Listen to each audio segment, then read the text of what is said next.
স্ত্রীর আপনি সামান্য একটু পোশাক কিনে দিয়েছেন, লিপস্টিক কিনে দিয়েছেন, কসমেটিক্স কিনে দিয়েছেন, খাদ্য কিনে দিয়েছেন, এই তো করেছেন, চিকিৎসা দিয়েছেন, আর কি করেছেন তার জন্য? এই মহিলাটা 30 বছর যাবৎ আপনার সঙ্গে ভালো সম্পর্ক রাখলো, একটা মুহূর্তের জন্য আপনার সঙ্গে আরেকটা পরপুরুষকে শরীক করেছে, শিরিক করেছে। এজন্য যদি আপনার অপমান বোধ হয়, আল্লাহ সুবহানাহু ওয়া তাআলা বলছেন, বান্দা, আলাম নাজআল লাহু আইনাইন, আমি কি তোমাকে দুইটা চোখ দেই নাই? ওয়া লিসানা ওয়া শাফাতাইন, দুইটা ঠোঁট একটা জিহ্বা দেই নাই? ওয়া হাদাইনাহুম নাজদাইন, আমি কি তোমাকে দুইটা রাস্তা দেখায়া দেই নাই? বান্দা, ফি আইয়ি সূরাতিন মা শাআ রাক্কাবাক, আমি যাকে ইচ্ছা যেভাবে ইচ্ছা সেভাবে সৃষ্টি করেছি। বান্দা শুনো শুনো শুনো, আমি তোমাকে ভারসাম্যতা দান করেছি, আমি তোমার স্রষ্টা, আমি তোমাকে সৃষ্টি করেছি, আমি তোমার রিজিক দাতা, আমি তোমাকে রিজিক দিয়ে থাকি। ওই আল্লাহর সঙ্গে যদি আপনি এক মুহূর্ত অন্য কাউকে শিরিক করেন, ঈমান থাকবে না ভাঙবে? প্রথমে একটা হাদিস শোনাই। একজন ব্যক্তি মদিনা থেকে দামেস্কে এসেছে। কোথায় এসেছে বলেন তো? দামেস্কে, সিরিয়া এসেছে মদিনা থেকে। আবু দারদা রাদিয়াল্লাহু আনহু সাহাবীর নিকট এসেছে একজন ব্যক্তি। আসার পরে সাহাবী আবু দারদা রাদিয়াল্লাহু আনহু বলছেন, মা আকদামাকা ইয়া আখি, হে ভাই, তুমি মদিনা থেকে কষ্ট করে কেন সিরিয়া এসেছো? অনেক দূরের রাস্তা, কষ্ট করে হেঁটে এসেছে। ওই ব্যক্তি বলল, আমি শুনেছি এমন একটা হাদিস, যে হাদিসটা আপনি জানেন মুহাম্মদ রাসূলুল্লাহ সাল্লাল্লাহু আলাইহি ওয়াসাল্লামের নিকট থেকে, ওই হাদিসটা শোনার জন্য এসেছি। সুবহানাল্লাহ। আবু দারদা রাদিয়াল্লাহু আনহু বলল, আচ্ছা, তুমি কি শুধু হাদিস শোনার জন্য এসেছো নাকি অন্য কোনো কাজে এসেছো? সে বলল, না না, আমি অন্য কোনো কাজে আসি নাই, একটা হাদিস শোনার জন্য মদিনা থেকে আমি সিরিয়াতে সফর করে এসেছি। সাহাবী আবার জিজ্ঞাসা করলো আবু দারদা রাদিয়াল্লাহু আনহু, ভাই, তুমি কি কোনো ব্যবসায়ী কাজে এসেছো? সে বলল যে না, আমি একটা হাদিস শোনার জন্য এসেছি। কয়টা হাদিস বলেন তো? একটা হাদিস।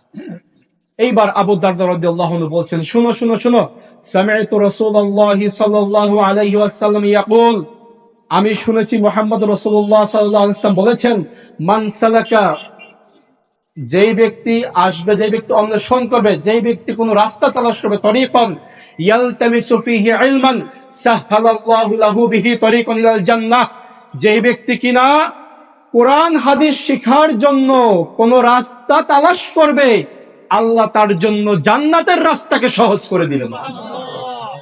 আমরা কোরআন হাদিস শোনার জন্য এসেছি, এজন্য একটু মনোযোগ দিয়ে ইনশাআল্লাহ শুনতে হবে।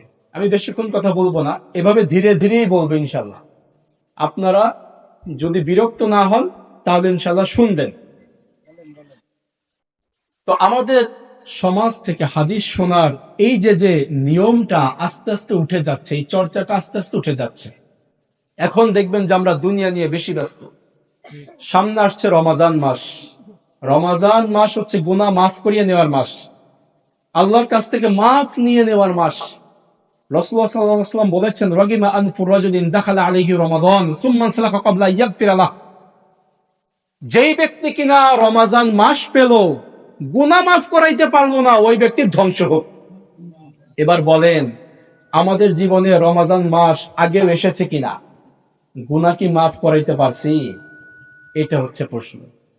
রমাজান মাস গুনাহ মাফ করিয়ে নেওয়ার মাস, অথচ এই রমাজান মাসে আমরা মনে করি এটা হচ্ছে ব্যবসার মাস, আমরা মনে করি এটা হচ্ছে ইফতারির হরেক রকমের আইটেমের মাস, আমরা মনে করি এটা হচ্ছে মহিলাদেরকে নিয়ে মার্কেটে যাওয়ার মাস। এইটাই তো হয়ে গেছে ভাই, নাকি প্রিয় ভাইয়েরা? অথচ রমাজান মাস ছিল গুনাহ মাফ করিয়ে নেওয়ার মাস।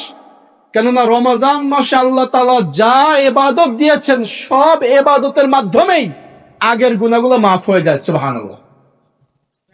আল্লাহ সুবহানাহু ওয়া তাআলা বলছেন, নবী সাল্লাল্লাহু আলাইহি ওয়াসাল্লাম বলেছেন, মান সামা রমাদানা ঈমানান ওয়া ইহতিসাবান গুফিরা লাহু মা তাকাদ্দামা মিন যামবিহি, যেই ব্যক্তি রমাজান মাসে রোজা রাখবে ঈমানের সাথে, সওয়াবের আশায়, আল্লাহ তার আগের সব গুনাহ ক্ষমা করে দিবে। সুবহানাল্লাহ।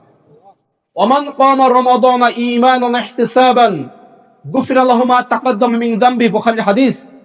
নবী সাল্লাল্লাহু আলাইহি ওয়াসাল্লাম বলছেন, যে ব্যক্তি কিনা রমজানের রাত্রিতে দাঁড়িয়ে নামাজ পড়বে, তারাবি পড়বে, যদি ঈমান থাকে আর যদি সওয়াবের আশা থাকে, আল্লাহ তার আগের সমস্ত গুনাহ মাফ করে দিবে। সুবহানাল্লাহ।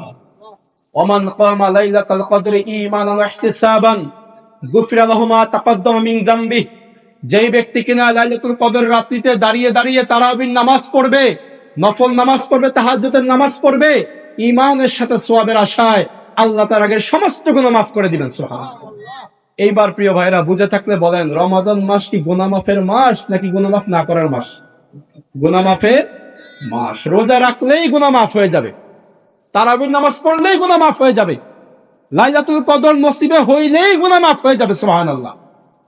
অথচ এই মাসটাতেও আমরা দুনিয়া নিয়ে ব্যস্ত। আল্লাহ তাআলা বলছেন, বান্দা শুনো, অমাল হায়াতুদ দুনিয়া ইল্লা মাতাউল গুরুর। দুনিয়ার জীবন ধোঁকা ছাড়া কিচ্ছু না।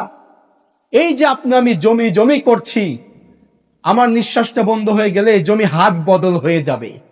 দুনিয়ার কোন সম্পদ এক ব্যক্তির নিকটে গচ্ছিত থাকে না, হাত বদল হয়। টাকা পয়সা, জমি, অর্থকড়ি, ব্যাংক ব্যালেন্স, সমস্ত কিছু হাত বদল হয়। ব্যাংকে যখন আপনি অ্যাকাউন্ট করতে যাবেন, দেখবেন যে নমিনি চায়। নমিনি চায় না? নমিনি কেন চায়? আপনার অনুপস্থিতিতে এই ব্যাংকের সম্পদ আরেকজনের নিকটে হাত বদল হয়ে যাবে, কিচ্ছু আপনার থাকবে না। আল্লাহ এটাই বলছেন, বান্দা শুনো, ওয়ামাল হায়াতুদ দুনিয়া ইল্লা মাতাউল গুরুর। দুনিয়ার জীবন ধোঁকা ছাড়া কিছুই না। তুমি যা মনে করছো আমার আমার, ইয়াকুল ইবনু আদম মালি মালি, আদম সন্তান বলে আমার মাল আমার মাল আমার মাল, অথচ আদম সন্তানের কোন মাল দুনিয়াতে নাই, শুধুমাত্র তার আমল ছাড়া। কি ছাড়া? আমল ছাড়া। যা সে কিনা খেয়ে নষ্ট করেছে, যে পোশাকটা গায়ে পরে নষ্ট করেছে, আর যা আমল করেছে, এই ছাড়া দুনিয়ায় আদম সন্তানের আর কিছুই নাই। অথচ আমরা দুনিয়া নিয়েই ব্যস্ত। আমাদের সামনে অনেক মানুষ মারা যাচ্ছে। 20 বছর বয়সী যুবক আপনাদের এলাকায় মারা যায় কিনা? আমাদের আলমাস ভাইয়ের সন্তান অল্প কয়েক বছর হয়েছে, 2-3 বছর, আমরা জানাজা এসেছিলাম এই জায়গাতে, মারা গিয়েছে। তার মানে 2-3 বছরের সন্তানও মারা যায়, 1 মাসের সন্তানও মারা যায়, পেটের ভিতর থাকতেও মারা যায়। তাইলে মৃত্যুর কি কোনো গ্যারান্টি আছে? আপনি আমি মারা যাব না? যাব কিনা ভাই? ওই ব্যক্তি বুদ্ধিমান যে মৃত্যুর আগে মৃত্যুর পরবর্তী সম্বলটাকে অবলম্বন করেছে। আর ওই ব্যক্তি বুদ্ধিমান নয় যে কিনা দুনিয়ার ধোঁকায় পড়ে নিজেকে জর্জরিত করে ফেলেছে। আল্লাহ তাআলা বলছেন, বান্দা শুনো শুনো শুনো, কুল্লু নাফসিন যায়িকাতুল মাউত। প্রত্যেকটা নফস মৃত্যুর স্বাদ গ্রহণ করবে। ওয়া ইন্নামা তুওয়াফাউনা উজুরাকুম ইয়াউমাল কিয়ামাহ। আর কিয়ামতের দিন আল্লাহ তাআলা যার যেই ফলাফল, যে ভালো করেছে তাকে ভালো দিবে, যে মন্দ করেছে তাকে মন্দ দিবে। ফামান যুহযিহা আনিন নার ওয়া উদখিলাল জান্নাতা ফাকাদ ফাজ। যেই ব্যক্তিকে কিয়ামতের দিন জাহান্নাম থেকে দূরে রাখা হবে, জান্নাতের মধ্যে দিয়ে দেওয়া হবে, সেই ব্যক্তি সফল হয়ে যাবে। সুবহানাল্লাহ। এবার বলেন, আমরা জান্নাত চাই কি চাই না? জান্নাত কি সবাই চাই? কে কে জান্নাতে যেতে চাই না? সবাই চান। জান্নাতে যাওয়ার জন্য উপায় হচ্ছে দুইটা। কয়টা? দুইটা। জান্নাতে যাওয়ার উপায় কয়টা? দুইটা। তার মানে আরেকটা উপায় এই নাই যে আমার কাছে আসেন, আমি একটা টিকিট দিলে আপনি জান্নাতে যাবেন। এই উপায়ের কথা আমি বলবো না। কোরআন থেকে বলবেন ইনশাআল্লাহ। জান্নাতে যাওয়ার উপায় সবাই বলেন তো কয়টা? দুইটা। আমরা যারাই এসেছি মনোযোগ দিয়ে শুনবেন ইনশাআল্লাহ। কারণ যার যার আমল নিজেকেই করতে হবে, নিজেরটা নিজেকেই মনোযোগ দিয়ে শুনতে হবে। আজকের আলোচনা থেকে যদি আমি সহ আমাদের জীবনে কোনো ঘাটতি থাকে, ওটাকে পূরণ করে নেবেন ইনশাআল্লাহ। পারা যাবেন ইনশাআল্লাহ। জান্নাতে যাওয়ার উপায় বলেন তো কয়টা? দুইটা। আল্লাহ সুবহানাহু ওয়া তাআলা বলছেন, ইন্নাল্লাযীনা আমানু ওয়া আমিলুস সালিহাতি কানাত লাহুম জান্নাতুল ফিরদাউসি নুজুলা। আল্লাহ তাআলা বলছেন, নিশ্চয় যারা ঈমান এনেছে আর নেক আমল করেছে, সৎ আমল করেছে, কানাত লাহুম জান্নাতুল ফিরদাউসি নুজুলা, তাদের জন্য আল্লাহ তাআলা মেহমানদারি করার জন্য জান্নাত রেখেছে। সুবহানাল্লাহ। কেমন জান্নাত? খালিদিনা ফিহা লা ইয়াবগুনা আনহা হিওয়ালা। এমন জান্নাত যেখানে একবার প্রবেশ করলে আর ওই জায়গা থেকে বের করা হবে না, ওই জায়গা থেকে নিজে আসতেও চাইবে না। সুবহানাল্লাহ। এই হচ্ছে জান্নাত। তো জান্নাতে যাওয়ার সম্বল দুইটা। কয়টা বলেন তো? এক নম্বরে আপনাকে আমাকে ইমানদার হওয়া লাগবে, দুই নম্বরে আমলে সালেহ করতে হবে, নেক আমল করতে হবে। আজকের আলোচনার এই বিষয় দুইটাই। একটা হচ্ছে আপনাকে আমাকে কি হওয়া লাগবে? ইমানদার হওয়া লাগবে। আপনার আমার ভিতর কি থাকা লাগবে? ইমান থাকা লাগবে। সবাই বলেন তো কি থাকা লাগবে? ইমান থাকা লাগবে। দুই নাম্বার, নেক আমল থাকা লাগবে। কি থাকা লাগবে? আমি আপনাদেরকে বারবার জিজ্ঞাসা করছি এজন্য যাতে মনোযোগটা ঠিক থাকে। আপনারা জানেন, তারপরে বারবার জিজ্ঞাসা করতেছি যাতে মনোযোগটা বৃদ্ধি পায়। কারণ এই যে আমরা মাহফিলে বসেছি, যেই জায়গাতে কিনা আল্লাহর জিকির করা হয়, আল্লাহ সম্পর্কে আলোচনা করা হয়, রহমতের ফেরেশতারা ওই জায়গাটাকে রহমত দিয়ে ঘিরে ফেলে। সুবহানাল্লাহ। তো ওই রহমতের জায়গাতে একটু ঘুম আসারই কথা। কি বলেন? ঘুম আসার কথা না? দেখবেন যে মসজিদে গেলে জুম্মার দিনে ইমাম সাহেব যখন খুতবা দেয়, ওই পাশে এই পাশে মুসল্লিরা ঘুমায়। হয় কিনা এরকম? কারণ মসজিদে গেলেই রহমত। মসজিদে গেলে কি? মসজিদে ঢোকার সময় কি বলে? আল্লাহুম্মা আফতাহলি আবওয়াবা রাহমাতিক, আমি তো রহমতের ভিতরেই ঢুকে গেলাম। তো ঘুম তো একটু আসবেই। এজন্য হাদিসের ভিতরে আসছে, মসজিদে যদি কেউ খুতবা শুনতে শুনতে ঝিমায়, সে ওই জায়গা থেকে উঠে আরেক জায়গায় গিয়ে বসবে, যাতে ঘুমরে না আসতে দেওয়া যায়। এই জন্য আমি বারবার জিজ্ঞাসা করছি, আপনারা বিরক্ত হচ্ছেন কিনা? জান্নাতে যাওয়ার এক নম্বর উপায়, ভিতরে কি থাকা লাগবে? ইমান থাকতে হবে। দুই নাম্বার, নেক আমল থাকতে হবে। দুই নাম্বার কি থাকা লাগবে? ইমান থাকার পরে নেক আমল থাকতে হবে। সর্বপ্রথম আমরা ওই এক নাম্বারটা নিয়ে আলোচনা করব। আপনার আমার মধ্যে ইমান আছে কিনা এইটাকে আলোচনা করবো ইনশাআল্লাহ। এইবার আসেন, ইমান যদি থাকে তাহলে পরে আপনি যে কোনো আমল যদি করেন তাহলে পরে আল্লাহর কাছে গ্রহণযোগ্য হবে।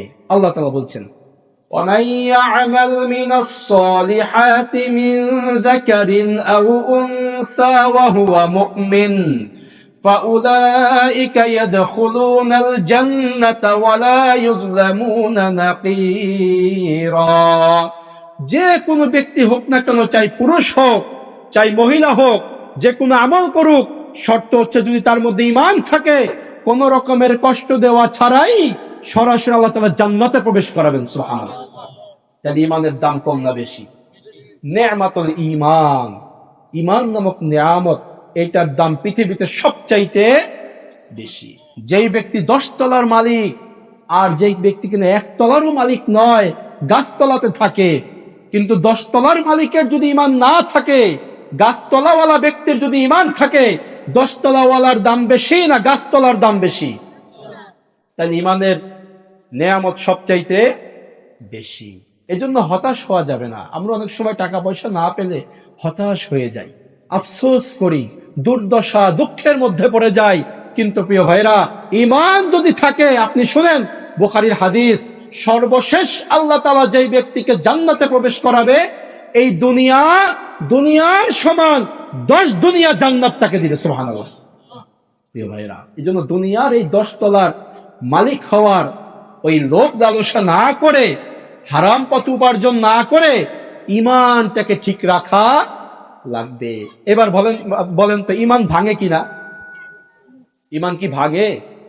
ঈমান কি বাড়ে? বাড়ে কিনা? ঈমান কিন্তু বাড়ে, আবার আস্তে আস্তে কি হয়? কমে যায়।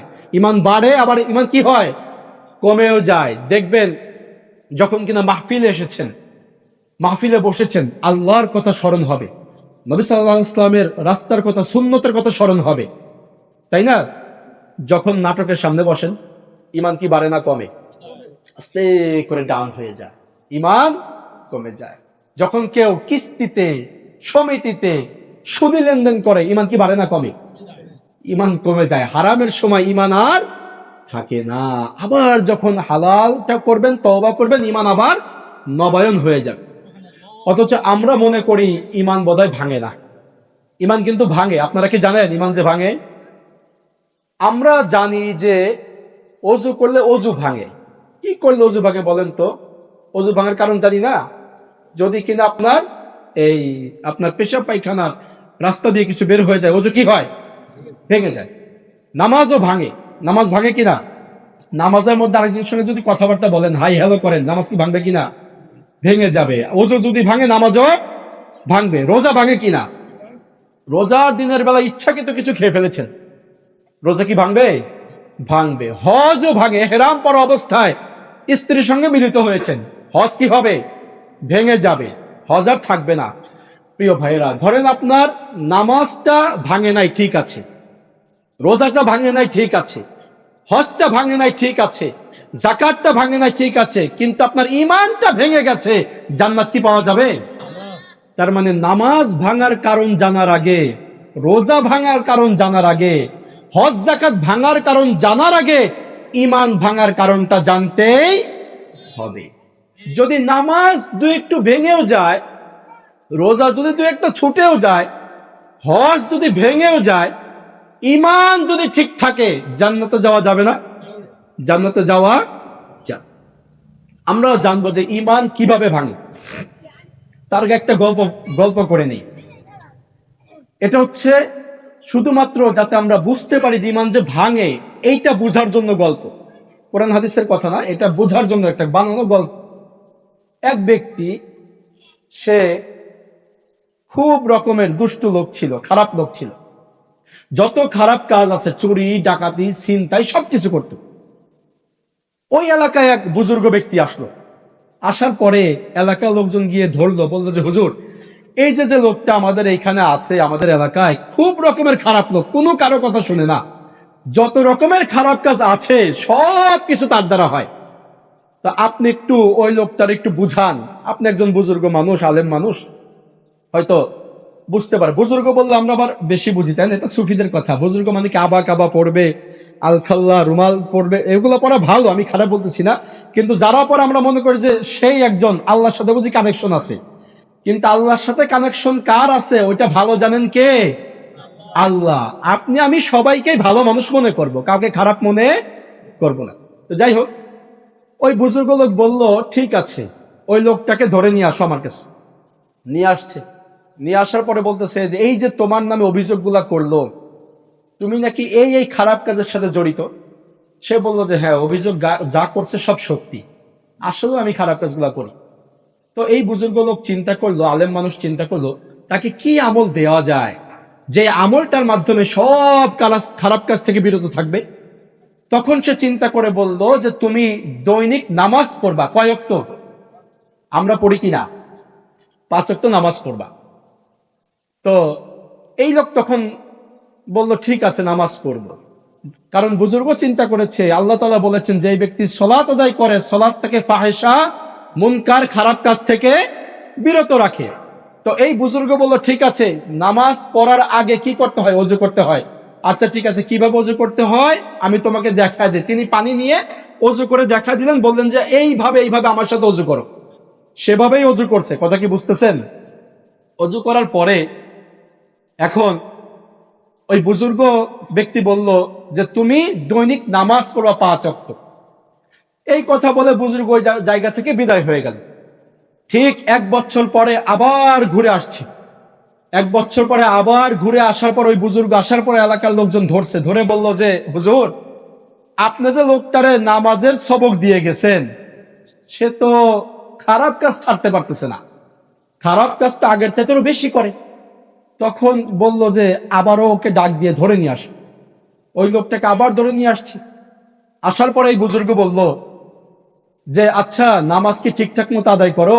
বলে যে হ্যাঁ, নামাজ তো আদায় করি, রাতের তাহাজ্জুদ সহ করি। তাইলে পারে তো খারাপ কাজ থেকে বিরত থাকার কথা। তো আমার সামনে একটু দেখাও তো কিভাবে নামাজ পড়ো। ও আল্লাহু আকবার বলে নামাজে দাঁড়ায় গেছে। বুজুর্গ বলছে দাঁড়াও দাঁড়াও দাঁড়াও দাঁড়াও, ওযু করা লাগবে না?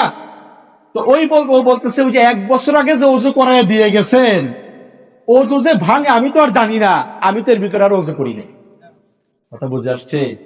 তা আমাদেরও সুন্নতে খাতনা দেওয়ার সময়, আপনাদের এলাকায় কি সুন্নতে খাতনা বলে না মুসলমানি বলে? খাতনা বলে। আচ্ছা, এই সুন্নতে খাতনা দেওয়ার সময় হাজাম এসে যে বলে গেছে যে বাবা বলো তো আশহাদু আল্লাহ ইলাহা ইল্লাল্লাহ, বলে কিনা? এটা ঈমান আনায় না? আমরা মনে করি বাস ঈমান যে এই যে আসছে, ঈমান মনে হয় আর ভাঙে না। কিন্তু ঈমান ভাঙার যে কত কারণ আপনার আমার ভিতরে আছে, একটা সময় একটু চিন্তা করেও দেখি না প্রিয় ভাইরা। নামাজ, রোজা, হজ, যাকাত, ফরজ নফলের আগে ইমানটা ঠিক আছে কিনা এটা দেখা জরুরি, এটা দেখতেই হবে। আল্লাহ তাআলা বলছেন, নবী সাল্লাল্লাহু আলাইহি ওয়াসাল্লামকে বলতে বলছেন, কুল হাল নুনাব্বিউকুম বিল আখসারিনা আমালা আল্লাযীনা দাল্লা সা'য়ুহুম ফিল হায়াতিদ দুনিয়া ওয়া হুম ইয়াহসাবুন আন্নাহুম ইহসিনুনা সুনআ। হে নবী, আপনি বলে দেন, জানিয়ে দেন আপনার উম্মতদেরকে। নবী সাল্লাল্লাহু আলাইহি ওয়াসাল্লাম বলছেন, আল্লাহ বলছেন আপনি উম্মতদেরকে বলেন, আমি কি তোমাদেরকে এমন আমলকারীদের সম্পর্কে জানাইয়া দিব না যারা কিনা আমল করার পরেও জাহান্নামে যাবে, ক্ষতিগ্রস্ত। তারা মনে করে দুনিয়াতে ভালো আমল করছি, অথচ তাদের জন্য কিয়ামতে কোনো কিছুই থাকবে না, সবকিছু ধূলিসাৎ হয়ে যায়। প্রিয় ভাইরা, ঈমান ভাঙার কারণ হচ্ছে 10টা। বলেন তো কয়টা? 10টা। ঈমান ভাঙার কারণ সবাই বলেন দেখি এবার কয়টা? সবাই তো হয় না। ঈমান ভাঙার কারণ 10টা। কয়টা? 10টা। অনেকগুলো কারণের মধ্যে উলামায়ে কেরাম 10টা কারণকে বের করেছেন। ঈমান ভাঙার মূল কারণ হচ্ছে 10টা। সবগুলো হয়তো বলতে পারবো না, দুই একটা বলে আমি পরে আলোচনা যাবো ইনশাআল্লাহ। আপনাদের কি মনে আছে জান্নাতে যাওয়ার এক নাম্বার উপায় কি থাকা লাগবে? ঈমান থাকা লাগবে। ঈমান ভাঙার কারণ কয়টা? 10টা। 1 নাম্বার কারণ হচ্ছে আশিরকু ফি ইবাদাতিল্লাহ, আল্লাহর ইবাদতে শিরিক করা। কি করা? শিরিক করা। শিরিককে আমরা বুঝি, আমাদের বাড়ির মধ্যে যদি আমাদের ঘরের পাশে আরেকটা ঘর থাকে, ওই ঘরওয়ালাকে বলা হচ্ছে শরিকানা ঘর। কি ঘর? তার মানে সে আমার শরিক, সে আমার কি? শরিক। আল্লাহ সুবহানাহু ওয়া তাআলার ইবাদতে যদি আল্লাহরও আপনি ইবাদত দিয়ে থাকেন, করেন, পাশাপাশি সামান্য একটু আরেকজনের ইবাদত করেন, তাহলে আল্লাহর সাথে কি করা হবে? শিরিক করা হবে, শরিক করা হবে। বুঝে আসছে? আপনারা বোঝেন তা আমি জিজ্ঞাসা করতেছি যাতে মনোযোগ থাকে ইনশাআল্লাহ। তাহলে ঈমান ভাঙার 1 নাম্বার কারণ, কি করলে ঈমান ভাঙে? শিরিক করলে ঈমান ভেঙে যায়। আপনি সারা জীবন আল্লাহর ইবাদতে মগ্ন ছিলেন, 40 বছর আল্লাহর ইবাদত করেছেন, হঠাৎ করে একটা দিন মাত্র আরেকজনের ইবাদত করছেন, ঈমান কি আছে না ভেঙে গেছে? ঈমান আর থাকবে না। এবার যদি আপনি বলেন কারণটা কি, আমি তো 40 বছর আল্লাহর ইবাদত ঠিকই করলাম, মাত্র একটা মুহূর্ত আল্লাহর ইবাদত করি নাই, এজন্য কি আমার ঈমান ভেঙে যাবে? এত শক্ত বিষয়। প্রিয় ভাইয়েরা, আমরা আমাদের বাড়িতে যে স্ত্রী আছে, স্ত্রীর সঙ্গে মনে করেন যে আপনি সংসার করলেন 20-30 বছর যাবত, 30 বছর স্ত্রীর সঙ্গে সংসার করেন, একই ছাদের নিচে থাকেন, একই ঘরের ভিতরে থাকেন, স্ত্রীর সঙ্গে 30টা বছর সংসার করছেন, স্ত্রী আপনারা ছাড়া কিচ্ছু বোঝে না, উঠতে বসতে শুধু স্বামী ভক্তি করে, স্বামীর কথা খুব মানে। হঠাৎ করে 30 বছর পরে একদিন ঘরে গিয়ে দেখলেন যে আপনারই ঘরে স্ত্রীর সঙ্গে আরেকটা পরপুরুষ আছে, এক মুহূর্তের জন্য, তো বলেন ওই স্ত্রীর সঙ্গে কি আপনার সম্পর্ক থাকবে? স্ত্রীর সঙ্গে সম্পর্ক কি হবে? এবার যদি আমি বলি কেন ভাঙবে, স্ত্রীর আপনি সামান্য একটু পোশাক কিনে দিয়েছেন, লিপস্টিক কিনে দিয়েছেন, কসমেটিক্স কিনে দিয়েছেন, খাদ্য কিনে দিয়েছেন, এই তো করেছেন, চিকিৎসা দিয়েছেন, আর কি করেছেন তার জন্য? এই মহিলাটা 30 বছর যাবত আপনার সঙ্গে ভালো সম্পর্ক রাখলো, একটা মুহূর্তের জন্য আপনার সঙ্গে আরেকটা পরপুরুষকে শরিক করেছে, শিরিক করেছে, এজন্য যদি আপনার অপমান বোধ হয়, আল্লাহ সুবহানাহু ওয়া তাআলা বলছেন, বান্দা আলাম নাজআল লাহু আইনাইন, আমি কি তোমাকে 2টা চোখ দেই নাই? ওয়া লিসানা ওয়া শাফাতাইন, 2টা ঠোঁট একটা জিহ্বা দেই নাই? ওয়া হাদাইনাহুম নাজদাইন, আমি কি তোমাকে 2টা রাস্তা দেখায়া দেই নাই? বান্দা ফি আইয়ি সূরাতিন মা শাআ রাক্কাবাক, আমি যাকে ইচ্ছা যেভাবে ইচ্ছা সেভাবে সৃষ্টি করেছি।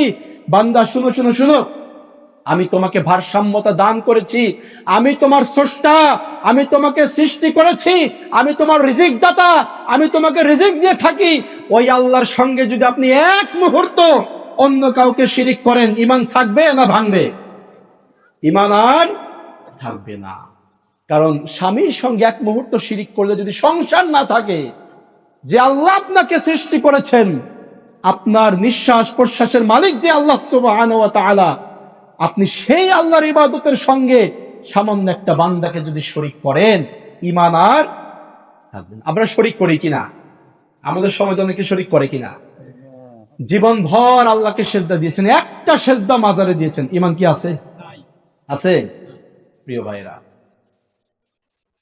নবদম্পতি বিবাহ হয়েছে, বিবাহের পরে 2-3 বছর পরে স্বামী স্ত্রী চিন্তা করে যে আমাদের সন্তান হোক, চাই কিনা? 2-3 বছর পরে দেখে যায় সন্তান হয় না। এরপরে স্বামী স্ত্রী তাহাজ্জুদ নামাজ পড়ে, কান্নাকাটি করে, ইমাম সাহেবের কাছে যায় যে হুজুর একটু সূরা পড়ে পানি ফু দিয়ে দেন, বড়ি নিয়ে খাওয়াই, দেখি স্ত্রীর সন্তান হয় কিনা। এরপরে দেখে যে সন্তান হয় না। 7 বছর 8 বছর কেটে যায়, সন্তান আর হয় না। এরপরে এই লোক কি করলো, সে একদিন বাজারে গিয়ে গল্প করতে করতে বলল যে আমার স্ত্রীর 7-8 বছর হয়ে গেছে কিন্তু সন্তান টন্তান হয় না। ওই চায়ের দোকানে আরেক লোক বলতেছে, বলো কি, এইরকম তো আমারও এক আত্মীয় ছিল, সন্তান হইতো না, পরে তার সন্তান হয়েছে। এই লোক আবার বলে কিভাবে হইল? ওই লোক আবার বলে সন্তান হয়েছে এইভাবে, সে ঢাকা গোলাপসার মাজারে গিয়ে 100 টাকা দান করে একটা সেজদা দিয়ে আসছে, তারপরের বছর দেখে সন্তান হয়ে গেছে। কি বলবেন? সুবহানাল্লাহ, নাউযুবিল্লাহ। এই লোক তখন কি করলো, বাসে করে ঢাকা গোলাপসার মাজারে গেছে, গিয়ে 100 টাকা দিয়ে একটা সেজদা দিল। বলেন, ও কি 100 টাকা দিল না নিজের ইমানটা বিসর্জন দিল? ইমানটা বিসর্জন দিল। এরপরে বাড়িতে আসার 1-2 বছর পরে সন্তান হয়েছে। সন্তান হবে, কেন হবে জানেন? বাইহাকির হাদিস, নবী সাল্লাল্লাহু আলাইহি ওয়াসাল্লাম বলেছেন যে আল্লাহ ছাড়া অন্যের উপরে ভরসা করে ফাকাদ উক্কিলা ইলাই, আল্লাহ ওই ব্যক্তিকে ওই ভরসা করা লোকের দিকে ঘুরায় দেয়, আল্লাহ তখন ওই ব্যক্তির দায়িত্ব নেয় না। আল্লাহ সন্তান দিবেন কিন্তু ইমানটা আর দিবেন না। কেড়ে নিবেন। সন্তান দেওয়ার মালিক কে? আল্লাহ সুবহানাহু ওয়া তাআলা বলেছেন তিনি যা ইচ্ছা তা দিয়ে থাকেন। ইউজাউযুহুম যুকরান ওয়া ইনাসা, যাকে ইচ্ছা কন্যা সন্তান দান করেন, যাকে ইচ্ছা কন্যা পুত্র দুইটাই দান করেন। ওয়া ইয়াজআলু মান ইয়াশাউ আকিবা, যাকে ইচ্ছা বন্ধা করে দেন, কিচ্ছু দান করেন না, ইচ্ছাটা কার? আমার যদি সন্তান হয় আল্লাহর ইচ্ছা, যদি ছেলে হয় আল্লাহর ইচ্ছা, যদি মেয়ে হয় আল্লাহর ইচ্ছা, যদি সন্তান নাও হয় ইচ্ছাটা কার? আল্লাহর। আল্লাহর ইচ্ছার উপরে সন্তুষ্ট থাকা লাগবে। এবার আসেন, আমাদের অনেক ভাইয়েরা আছেন যারা কিনা নামাজ পড়েন, আল্লাহরের সেজদা দেয়, আবার অনেক সময় ডাইনে বামে গিয়ে মাজারেও সেজদা দেয়, আছে না নাই? আছে না?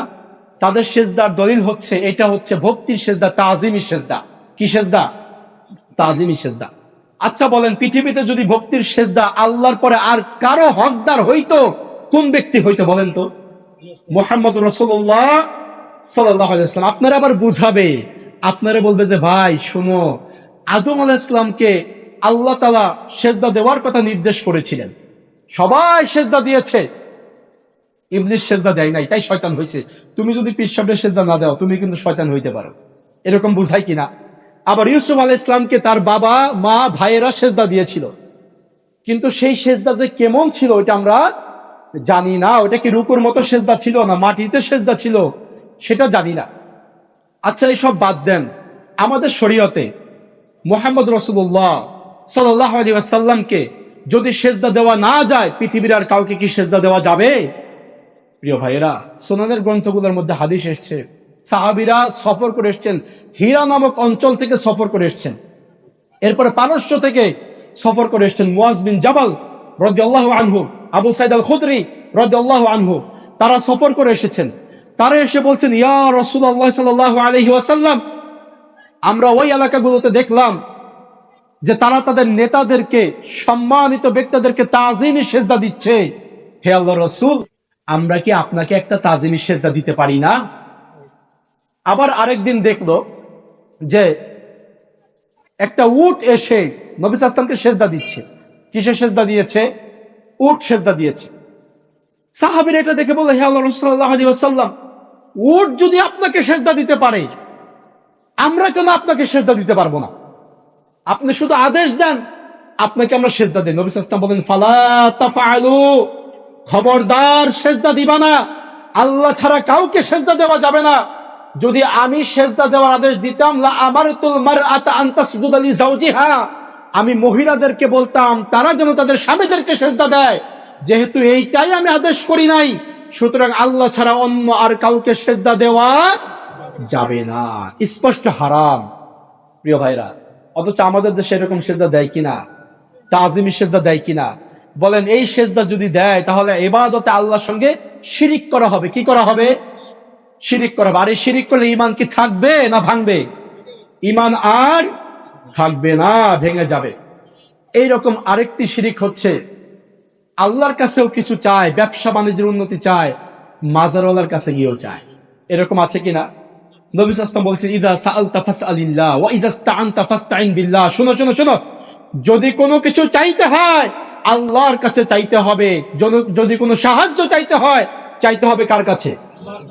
আমরা তো এটাই বলি, ইয়্যাকা না'বুদু ওয়া ইয়্যাকা নাস্তাঈন। আল্লাহ শুধু তোমারই ইবাদত করি। কার ইবাদত করি? এই যে সূরা ফাতিহার এত দাম, কিসের জন্য এত দাম? এই সূরা ফাতিহার মধ্যে আল্লাহর সাথে বান্দার কি সম্পর্ক, এই সম্পর্কের কথা বলা হচ্ছে। আল্লাহ ইয়্যাকা না'বুদু, শুধু তোমারই একমাত্র ইবাদত করি, ওয়া ইয়্যাকা নাস্তাঈন, আর শুধুমাত্র সাহায্য চাই কার কাছে? আল্লাহরই কাছে। বারবার দৈনিক ঘোষণা দিচ্ছে। এজন্য হাদিসের মধ্যে এসেছে, লা সালাতা লিমান লাম ইয়াকরা বিফাতিহাতিল কিতাব, যে ব্যক্তি নামাজে সূরা ফাতিহা পড়বে না ওই ব্যক্তির নামাজ হবে না। তার মানে সূরা ফাতিহার এত বেশি দাম। আমি ঘোষণা দিচ্ছি বারবার, আল্লাহ তোমারই ইবাদত করে, আমার সেজদা তোমার জন্য, আমার কোনো কিছু নজর মানত তোমার উদ্দেশ্যে, দান সাদাকা তোমার উদ্দেশ্যে, আমার যত ইবাদত কুরবানি সহ সমস্ত কিছু তোমার জন্য। আর আমার যা সাহায্য প্রার্থনা করার সমস্ত সাহায্য প্রার্থনাই একমাত্র কার কাছে? আল্লাহর কাছে। তো প্রিয় ভাইরা, যেটা বলছিলাম, ঈমান ভাঙার এক নাম্বার কারণ হচ্ছে আল্লাহর সাথে শিরিক করা। কি করা? ঈমান ভাঙার দুই নাম্বার কারণ হচ্ছে আল্লাহকে পাওয়ার জন্য মাঝখানে আরেকজনকে মাধ্যম হিসাবে ধরা। কথা কি বুঝাইতে পারছি? আল্লাহকে পাওয়ার জন্য মাঝখানে আরেকজনকে কি হিসাবে ধরা? মাধ্যম হিসাবে ধরা। তার মানে আমাদের সমাজে যেটাকে বলা হচ্ছে মিডিয়া ধরা, দালাল ধরা। বুঝে আসছে কিনা? যে আমারে তো আল্লাহ চিনে না, আমার কথা কি আল্লাহ শুনবে? জজের কাছে যাইতে হইলে যেমন উকিলের প্রয়োজন হয়, এমপির কাছে যাইতে হইলে যেমন তার সহকারী অ্যাসিস্ট্যান্টের প্রয়োজন হয়, আল্লাহ কি আমাকে সরাসরি চিনবে? আল্লাহর কাছে যাইতে হইলেও একজন মাধ্যম লাগবে। এই রকমের কথাবার্তা আমাদের সমাজে আছে কিনা? এবার বলেন, আপনি যে জজের কাছে যাবেন, জজ কি আপনাকে চিনে? জজ কি আপনাকে চিনে? এমপির কাছে যে সরাসরি যাবেন, আপনার এলাকার যেই লোকের সঙ্গে এমপির খাতির, ওই লোক ব্যতীত এমপি কে আপনাকে চেনে? আল্লাহ বুঝে আপনারা আমারে চিনে না। আল্লাহ কি আপনাকে আমাকে চিনে? সবাইরে চিনে নাকি কারো চিনে আল্লাহর বাকি আছে? তা আল্লাহরে পাওয়ার জন্য কি কাউকে ধরা লাগবে? আল্লাহ আপনাকে আমাকে চিনে কিনা? মায়ের পেটে খাইয়েছেন কে? জন্ম হওয়ার পরে মায়ের মধ্যে আমার জন্য খাবার দিয়েছেন কে? শৈশব কৈশোরে লালন করেছেন কে? যৌবনে যখন আল্লাহর ইবাদত দেওয়ার সময় এসেছে তখন বলতেছি না আল্লাহ আমারে চিনবে না।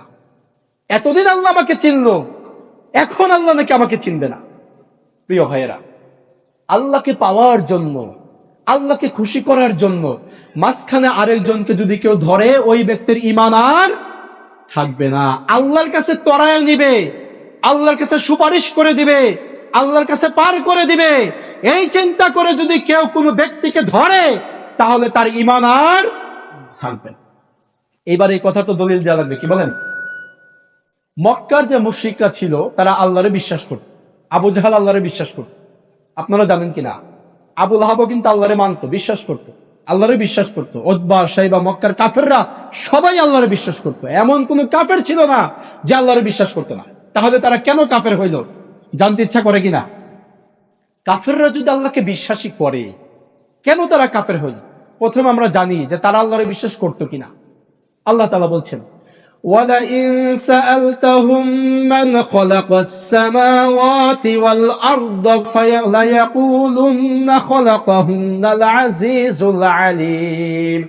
আল্লাহ তাআলা বলছেন, হে নবী, আপনি যদি মক্কার কাফেরদেরকে জিজ্ঞাসা করেন কে আসমান জমিন সৃষ্টি করেছে, তারা বলবে এক মহাপরাক্রমশালী মহাজ্ঞানী আল্লাহ সুবহানাহু ওয়া তাআলা সৃষ্টি করেছে। সুবহানাল্লাহ। লা ইয়াকুলুন্না আল্লাহ, লামে তাকিদ বানুনে সাকিলা, অবশ্যই অবশ্যই তারা বলবে আল্লাহ তাআলা সৃষ্টি করেছে। তাহলে তারা আল্লাহরে বিশ্বাস করতো কিনা? আল্লাহ কোরআন আরেক জায়গায় বলছেন, وَلَئِن سَأَلْتَهُم مَّن نَّزَّلَ مِنَ السَّمَاءِ مَاءً فَأَحْيَا بِهِ الْأَرْضَ مِن بَعْدِ مَوْتِهَا لَيَقُولُنَّ اللَّهُ। হে নবী, আপনি যদি তাদেরকে জিজ্ঞাসা করেন কে আসমান হতে বৃষ্টি দেয়, অতঃপর এই যে শুকিয়ে যাওয়া জমিন থেকে আবার কে ফসল উৎপন্ন করে, তারা বলবে লা ইয়াকুলুন্নাল্লাহ, সবকিছু করেন কে? আল্লাহ তাআলা। আল্লাহ আবার বলছেন তাদেরকে জিজ্ঞাসা করেন ওয়ালাইন সাআলতাহুম মান খালাকাস সামাওয়াতি ওয়াল আরদ ওয়া সাখখারাশ শামসা ওয়াল কমার লা ইয়াকুলুন্নাল্লাহ। তাদেরকে বলেন আসমান জমিন কে সৃষ্টি করেছে, চন্দ্র সূর্য কে নিয়ন্ত্রণ করে, তারা বলবে সব কিছু করে আল্লাহ সুবহানাহু ওয়া তাআলা। তাহলে মক্কার কাফেররা আল্লাহকে বিশ্বাস করতো কিনা? করতো কিনা? আপনারা জানেন নবী সাল্লাল্লাহু আলাইহি ওয়াসাল্লামকে মক্কার মুশরিকরা কাফেররা 3 বছর এক ঘরে করে রেখেছিল, জানেন কিনা? আবু তালেব তার ঘরে আবদ্ধ অবস্থায় তিনি ছিলেন। নবী সাল্লাল্লাহু আলাইহি ওয়াসাল্লামের সঙ্গে কথা বলা বন্ধ করে দিয়েছিল। মক্কার কাফেররা একটা মিটিং ডেকেছে। মিটিং ডেকে কাফেররা সিদ্ধান্ত নিল, আবু জাহাল, আবু লাহাব, উতবা, শাইবা আরো যারা কাফের নেতারা ছিল, সর্বসম্মতিক্রমে কাফেররা সিদ্ধান্ত নিল যে মুহাম্মদ সাল্লাল্লাহু আলাইহি ওয়াসাল্লামের সঙ্গে কোনো সম্পর্ক রাখা যাবে না, তার সঙ্গে লেনদেন করা যাবে না, ভালো আচরণ করা যাবে না, কারণ সে নতুন ভাবে দিনের দাওয়াত দিচ্ছে, আমাদের বাপদাদার ধর্ম থেকে অন্যদিকে সে দাওয়াত দিচ্ছে, সুতরাং তার দাওয়াতের দিকে আর যাতে কেউ না যায়, এজন্য তার সঙ্গে আমাদের কোনো সম্পর্ক রাখা যাবে না। এইটা চিন্তা করে মক্কার কাফেররা কি করলো, একটা ব্যানার বানাইলো। কি বানাইলো? ব্যানার। এই যে আমাদের পিছনে ব্যানার দেখতে পাচ্ছেন, এইরকম ব্যানার বানাইলো।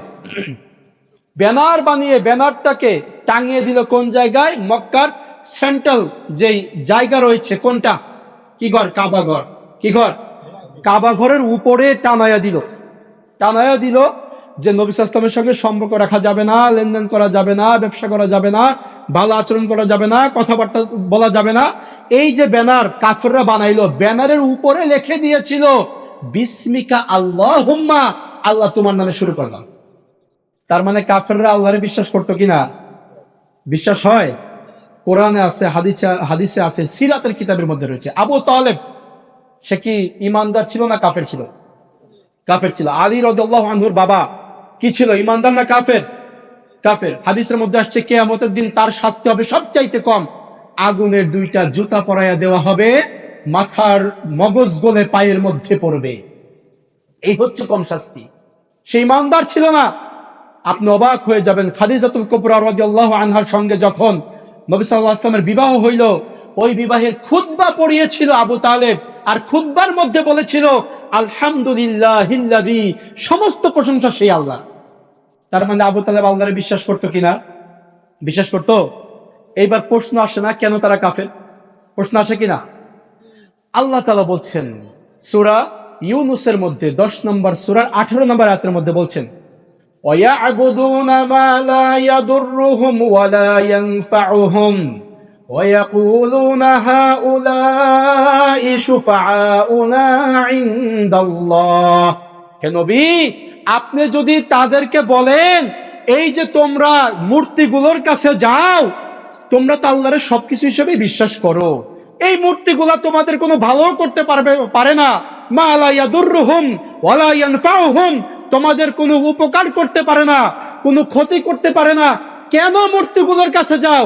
ওয়ায়াকুলুনা হাউলাই শুফাআউনা ইনদাল্লাহ, তাহলে এই মক্কার কাফেররা বলবে এই মূর্তিগুলা আল্লাহর কাছে আমাদের জন্য সুপারিশ করবে।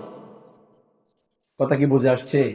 তারা মূর্তির কাছে যাইতো কি হিসাবে বলেন তো? সুপারিশকারী হিসাবে। এই মূর্তিগুলো ছিল হচ্ছে বুজুর্গদের মূর্তি। কাদের মূর্তি? তারা কিন্তু বুজুর্গ ভক্তি করেই কাফের। আপনি বুজুর্গ ভক্তি করেন, অতি ভক্তি ভালো না, বুঝে এসছে? বুজুর্গ থেকে কোরআন আর হাদিস নিতে হয়, বুজুর্গকে সেজদা দিতে হয় না, বুজুর্গের ইবাদত করতে হয় না, বুজুর্গের কাছে গিয়ে 2 হাত জোর করে ধর্ণা দিয়ে বসতে হয় না, বুজুর্গ থেকে কোরআন আর হাদিসের শিক্ষা নিতে হয়। বুঝে আসছে কথা প্রিয় ভাইরা? এইগুলা কোন কোন বুজুর্গের ছিল কোরআনের ভিতরে আসছে। ওয়াত, সোয়া, ইয়াগুস, ইয়াউক, নাসর, 5 জন বড় বড় বুজুর্গ। কয়জন? 5 জন। ইবনে আব্বাস রাদিয়াল্লাহু আনহুমার বর্ণনা, আপনারা কি বিরক্ত হচ্ছেন কিনা? বুখারীর হাদিস, ইবনে আব্বাস রাদিয়াল্লাহু আনহুমার বর্ণনা, তিনি বলছেন নূহ আলাইহিস সালামের সময়ে 5 জন বড় বড় বুজুর্গ ছিল। কয়জন? 5 জন। এই 5 জন বুজুর্গ কিছুদিনের ব্যবধানেই মারা গেল। মারা যাওয়ার পরে শয়তান এসে মানুষদেরকে বোঝাল, ইবলিস এসে মানুষদেরকে বুঝাইল যে আচ্ছা, এই যে একই সময় 5 জন লোক বড় বড় বুজুর্গ তোমাদের ভিতরে মারা গেল, নিশ্চয়ই এটা আল্লাহর পক্ষ থেকে তোমাদের জন্য বড় কোনো গজব। তোমরা এক কাজ করো, এই বুজুর্গদের মূর্তি বানাও, মূর্তি বানায়া বুজুর্গদের মূর্তি সামনে রেখে তারপরে আল্লাহর ইবাদত করো। মানুষজন বলল যে না না না, বুজুর্গের মূর্তি সামনে রেখে আল্লাহর ইবাদত করা যাবে না, না হলে তো বুজুর্গদের সঙ্গে আল্লাহকে শিরিক করা হবে। এক কাজ করি, বুজুর্গদের মূর্তি বানাই, এই বুদ্ধিটা ভালো, মূর্তিগুলো পিছনে রাখবো, সামনের দিকে আল্লাহর ইবাদত করব। বুঝতে পেরেছেন কিনা? এই যে মূর্তির শুরু হইল, আপনার আমার মনে প্রশ্ন জাগে না যে মূর্তি কোন জায়গা থেকে আসলো? এই যে মূর্তির শুরু হইল, কথা বুঝে আসছে? তো এই লোকেরা যখন মূর্তিগুলোকে পিছনে রাখা শুরু করলো, এরা যখন মারা গেল, এদের সন্তানরা যখন আবার ইবাদত করা শুরু করলো, তখন আবার শয়তান এসে বুঝাইলো, দেখো তোমরা এত বড় বড় বুজুর্গের দিকে পিছন দিয়ে ইবাদত করো, এই পাছা দিয়ে যদি ইবাদত করো বুজুর্গদের অপমান করা হবে না? আমাদের এমন অনেক দরবার আছে পিছন দিক ঘুরে আসা যায় না, তাদেরকে এইরকম করে করে করে করে সামনের দিকে আসতে হয়। শয়তান বুঝাইলো যে তুমি যদি পিছনের দিকে মূর্তি রাখো, বুজুর্গদের মূর্তি, অপমান করা হবে না, মূর্তিগুলো সামনে রাখো। তারা চিন্তা করতে ভালো কথা বলছে, মূর্তি পিছনে রাখি, পিছন দিয়ে ইবাদত করি, কেমন হয়? মূর্তিগুলো সামনেই রাখি। এরপরের জেনারেশন আস্তে আস্তে তারা এভাবে আসছে। তারা চিন্তা করলো এদের সামনে খাওয়া দাওয়া করলে মনে হয় এরাই সাথে সাথে খাচ্ছে, এদের সামনে কিছু খাবার দিয়েই রাখি ভোগ হিসাবে, বেশি সম্মান করা হবে। এবার ঠিক পাইছেন কেমনে মূর্তি বোঝা আসলো? ইব্রাহিম আলাইহিস সালাম তিনি কিছু কিছু মূর্তি ভাঙলেন, আরো কিছু মূর্তি থাকলো। এরপরে আমর বিন লোহাই নামক মক্কার এক ব্যক্তি, তাকে মক্কার লোকেরা খুব মানত। তার কাছে কিছু বদজিন ছিল, দুষ্ট জিন ছিল। এই দুষ্ট জিনগুলো বলল যে অমুক জেদ্দায়, অমুক জায়গায়, অমুক সিরে, অমুক জায়গাতে মূর্তিগুলো আছে, ওই মূর্তিগুলো নিয়ে আসো। সে মূর্তিগুলো এনে এনে এনে এনে আরো কিছু মূর্তি বানাইলো। মোট 360টা মূর্তি কাবা ঘরের ভিতরে রাখলো। আর মানুষদেরকে বুঝাইলো এই যে বড় বড় এই মূর্তিগুলা, এইগুলা হচ্ছে ওই যে বুজুর্গদের মূর্তি। আরো কিছু মূর্তি আছে, লাত, মানাত, উজ্জা, হাবাল, আরো কিছু কিছু বুজুর্গদের মূর্তি বানাইলো। বানায় বলো যে এদের কাছে যাও, কোনটার কাছে যাইবা ভাগ্য পরিবর্তনের জন্য, কোনটার কাছে যাবে সন্তান চাওয়ার জন্য, কোনটার কাছে সফরে যাওয়ার আগে যেতে হবে, কোনটার কাছে যাবে আল্লাহর কাছে সুপারিশ পাওয়ার জন্য। এইভাবে তারা বুজুর্গ ভক্তি করে ঈমান হারা হয়ে মক্কার কাফের মুশরিকে পরিণত হয়ে গেল। কথা কি বুঝে আসছে? আপনি বুঝে থাকলে বলেন, আবু জাহালের কপালে কি আবু জাহাল লেখা ছিল, কাফের লেখা ছিল? তার কর্মের কারণে সে কাফের ছিল। ওই একই কর্ম যদি আপনি আব্দুর রহমান নাম রেখেও করেন, আপনিও কি হবেন? আপনি যে কাফের হবেন তাতে কোনো সন্দেহ নাই। এজন্য প্রিয় ভাইরা, আল্লাহর কাছে যাওয়ার জন্য আরেকজনকে মাধ্যম হিসেবে ধরতে হবে, এটা আল্লাহ তাআলা বলেন নাই। আল্লাহ তাআলা বলছেন, আলাইসাল্লাহু বিকাফিন আবদা, বান্দা আমি আল্লাহ কি তোমার জন্য যথেষ্ট না? বলেন আল্লাহ আমাদের জন্য যথেষ্ট কিনা? আল্লাহ যথেষ্ট? আল্লাহ আপনাকে আমাকে সরাসরি দেখেন কিনা? আল্লাহ আপনার আমার দোয়া শুনেন কিনা? বুখারীর হাদিসের মধ্যে আসছে, প্রত্যেক রাতে আল্লাহ সুবহানাহু ওয়া তাআলা তিনি একেবারে প্রথম আসমানে এসে বান্দাদেরকে ডাকতে থাকেন। কিভাবে আসেন ওইটা আমরা জানি না, হাদিসে আছে আসেন, কিভাবে আসেন ওটা আল্লাহই ভালো জানে। ওয়াল কাইফিয়াত মাজহুল, কিভাবে আসেন এইটা আমাদের জানার কোনো দরকার নাই। আল্লাহ তাআলা প্রথম আসমানে এসে প্রত্যেক রাতের শেষ ভাগে তাহাজ্জুদের সময় আল্লাহ এসে বলেন, বান্দা কে আছো ক্ষমা প্রার্থী, আমার কাছে ক্ষমা চাও, আমি ক্ষমা করে দিব। কে আছো রিজিক দরকার, আমার কাছে রিজিক চাও, আমি রিজিক দিয়ে দেব। কে আছো সাহায্য চাইছো, আমার কাছে সাহায্য চাও, আমি সাহায্য করব। ডাকেন কে? কে ডাকেন? আল্লাহ আমারে ডাকে। আর আমি আল্লাহ পাওয়ার জন্য আরেক জায়গায় গিয়ে ধর্ণা দিই। প্রিয় ভাইরা, এজন্য আল্লাহকে চিনতে হবে, আল্লাহকে চিনতে হবে, আল্লাহকে চিনতেই হবে। এইটা হচ্ছে জ্ঞানের 1 নম্বর জ্ঞান। কয় নম্বর জ্ঞান? মারিফাতুল আব্দি রাব্বাহু ওয়া রাসূলাহু ওয়া দীনাহু। বান্দা তার রবকে চিনবে, বান্দা তার দ্বীনকে চিনবে, বান্দা তার রাসূলকে চিনবে। এই চিনা যদি হয়, আপনি আলেম, আপনি জ্ঞানী। বুঝে আসছে প্রিয় ভাইরা? এজন্য বলেন তো, আল্লাহকে সরাসরি ডাকলে শোনেন কিনা? আমরা মনে করি যে আমি গুনাহগার, আদনা, নাসিক, নালায়েক বান্দা, আল্লাহ বুঝে আমার ডাক শুনবে না। তা আপনার ডাক শুনবে না, শুনবে কার ডাক? আল্লাহ তো আপনার ডাক শোনার জন্যই অপেক্ষা করেন। আল্লাহ তো বলেছেন, ওয়া ইযা সাআলাকা ইবাদি আন্নী ফাইন্নী করিব। হে নবী, আমার কোন বান্দা যখন আমাকে ডাকে, আমার বান্দা ডাক দিতে দেরি, আমি আল্লাহর জবাব দিতে দেরি হয় না। সুবহানাল্লাহ। আপনার আমার ডাক আল্লাহ শুনেন কিনা? শুনেন না প্রিয় ভাইরা? প্রিয় ভাইরা, এই জন্য আল্লাহকে ডাকতে হবে, আল্লাহকে ডাকা শিখতে হবে। আমরা ডাকার মতো ডাকতে পারি না। আমরা মায়ের কাছে ভাত চাবো, খালার কাছে গিয়ে বলি, খালা মার একটু বলে দাও আমার যাতে ভাত দেয়। আল্লাহকে ডাকবো, আরেকটা আল্লাহর বান্দার কাছে গিয়ে বলি, আল্লাহকে একটু বলে দেন যাতে আমার কথা শোনে। এর থেকে আর দুঃখের কিছু আছে? প্রিয় ভাইরা, এই জন্য সরাসরি আল্লাহর কাছে চাইতে হবে। সুপারিশ, সুপারিশ এটার হুকুম দেওয়ার একমাত্র মালিক কে?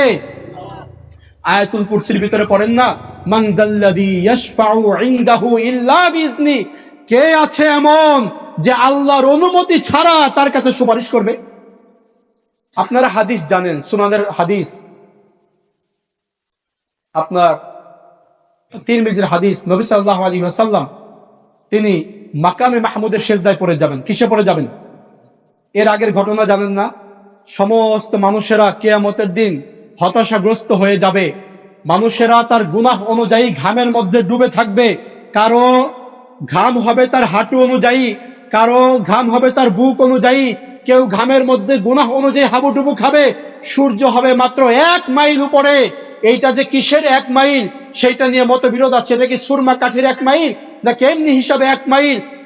এখন যদি সূর্যের তাপ, সূর্য কত গুণ আমাদের উপরে আছে, তারপরে 50 ডিগ্রি যদি সেলসিয়াস হয়, মাথার চাঁদি গরম হয়ে যায়।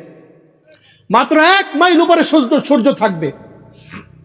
প্রিয় ভাইয়েরা, সৌদি আরবে যারা হজের জন্য গিয়েছেন, আপনারা দেখে থাকবেন, যখন কিনা দুপুরের পরে জোহরের টাইম হয়, 54 ডিগ্রি সেলসিয়াস গরমের সময়, মনে হয় যেন আগুনের লাভা, আগুনের বাতাস যেন নাকের ভিতরে আসতেছে।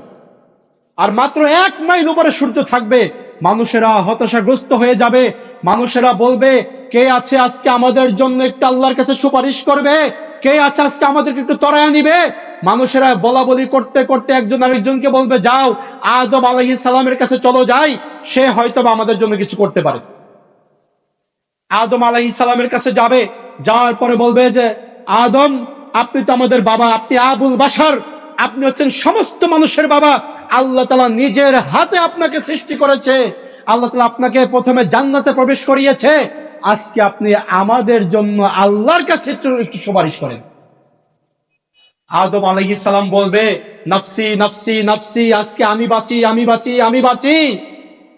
আজকে আল্লাহ তাআলা আমার রব এত বেশি রাগান্বিত, যেই রকম রাগান্বিত তিনি এর আগে কখনো হননি, যেই রকম রাগান্বিত আল্লাহ ভবিষ্যতেও কখনো হবে না। আল্লাহ এত বেশি রাগান্বিত। আল্লাহ তো আমাকে একটা ফলের কাছে যেতে নিষেধ করেছিল, আমার দ্বারা ভুল হয়ে গিয়েছিল, আমি তো আমাকে বাঁচাই, নফসি নফসি নফসি। তোমরা এক কাজ করো, নূহের কাছে যাও, নূহের কাছে গিয়ে তার কাছে সুপারিশ কামনা করো। এইবার বলেন, নূহ আলাইহিস সালাম তিনি হচ্ছেন সর্বপ্রথম রাসূল। তিনি সর্বপ্রথম কি? রাসূল। মানুষেরা গিয়ে বলবে, আপনি হচ্ছেন আনতা আবদান শাকুরা, আপনি হচ্ছেন আবদান শাকুর, আল্লাহ আপনাকে আবদান শাকুর বলেছে, কৃতজ্ঞ বান্দা বলেছে, আপনি প্রথম রাসূল, আমাদের জন্য একটু আল্লাহর কাছে সুপারিশ করেন। নূহ আলাইহিস সালাম বলবেন যে, আমি এই কাজের জন্য না, নফসি নফসি নফসি, আমি আমাকে বাঁচাই, আমাকে বাঁচাই, আমাকে বাঁচাই। আমি তো আমার জাতির জন্য বদদুয়া করেছিলাম। আল্লাহ তাআলা এত বেশি আজকে রাগান্বিত, আমার রব যত বেশি রাগান্বিত আগেও হননি, ভবিষ্যতেও হবেন না। আমি আমাকে বাঁচাই, তোমরা এক কাজ করো, ইব্রাহিম আলাইহিস সালামের কাছে যাও। ইব্রাহিম আলাইহিস সালাম কি বড় নবী না ছোট নবী? আল্লাহর বন্ধু কিনা? খলিলুল্লাহ, আল্লাহর বন্ধু। মানুষরা গিয়ে বলবে আপনি তো খলিলুল্লাহ, আল্লাহর বন্ধু, আপনি একটু আমাদের জন্য আল্লাহর কাছে সুপারিশ করেন। প্রিয় ভাইরা, ইব্রাহিম আলাইহিস সালাম বলবে যে না, আমি তো 3টা কথা ঘুরিয়ে বলেছিলাম।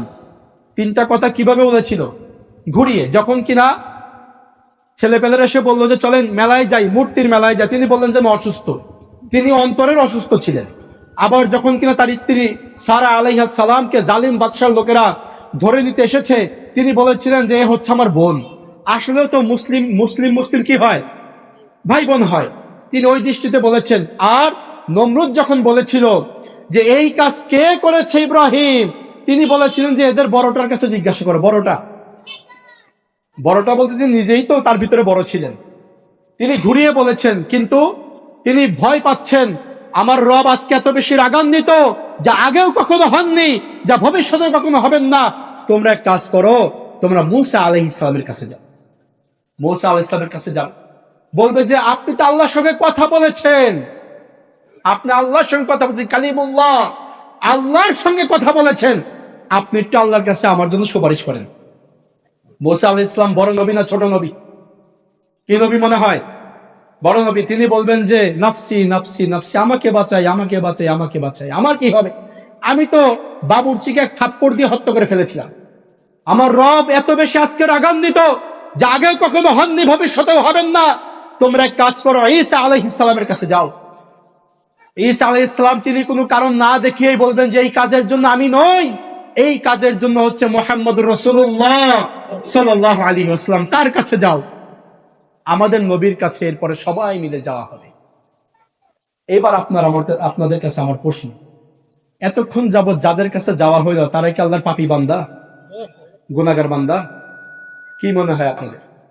আদম আলাইহিস সালাম, নূহ আলাইহিস সালাম, ইব্রাহিম আলাইহিস সালাম, মূসা আলাইহিস সালাম, ঈসা আলাইহিস সালাম, তাদের মতো এত বড় আল্লাহওয়ালা ব্যক্তি পৃথিবীতে এখন আছে? ভবিষ্যতে আর কেউ আসবে? ঈসা আলাইহিস সালাম আসবেন, তার আগ পর্যন্ত আর কারো এইরকম বুজুর্গ আসা সম্ভব?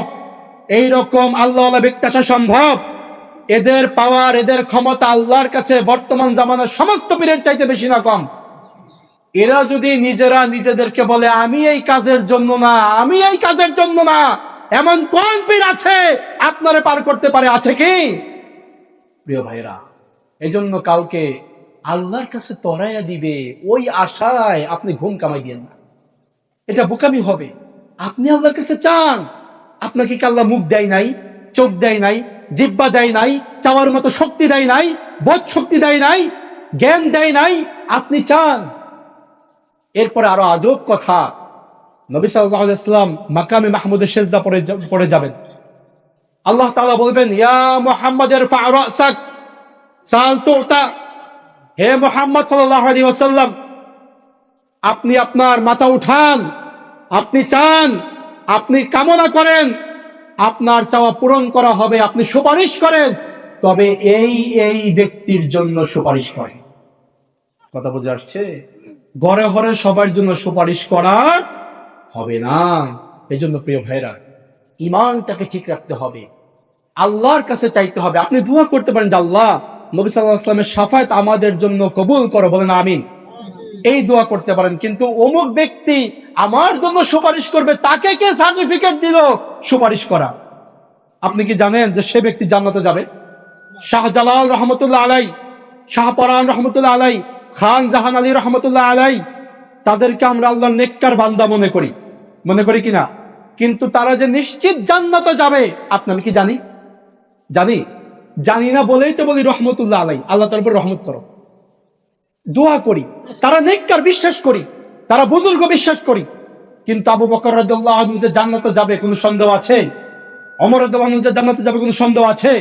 তাদের নামের সঙ্গে শেষে কি বলি? রাদিয়াল্লাহু আনহুম, আল্লাহ তাদের উপরে রাজি হয়ে গেছে, সুবহানাল্লাহ। সাহাবীরা যে জান্নাতে যাবে কোনো সন্দেহ আছে? প্রিয় ভাইরা, ওই সাহাবীদের কবর গিয়ে দেখেন, মাকবারায় গিয়ে দেখেন, মাকবারাতুল আপনার বাকি কবরস্থান, যেটাকে আমাদের দেশে বলে জান্নাতুল বাকি। সাহাবীদের কবর জান্নাত, কিন্তু জান্নাতুল বাকি ওটার নাম না, মাকবারাতুল বাকি। মাকবারা মানে কবরস্থান, বাকি হল গারকাত মানে কবরস্থান। বাকি নামক কবরস্থানে গিয়ে দেখেন একটা একটা করে পাথর রেখে দেওয়া হয়েছে।